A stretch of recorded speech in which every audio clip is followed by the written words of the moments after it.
ሰምቼ ነበረ በጆሮዬ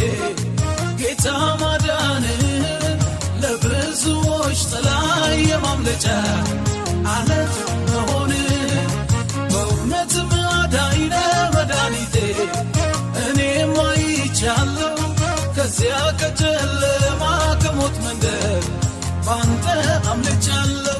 ጌታ እንዳንተ መልካም ጆሮዬም አልሰማም ጌታ እንዳንተ መልካም አይኖቼም አላዩ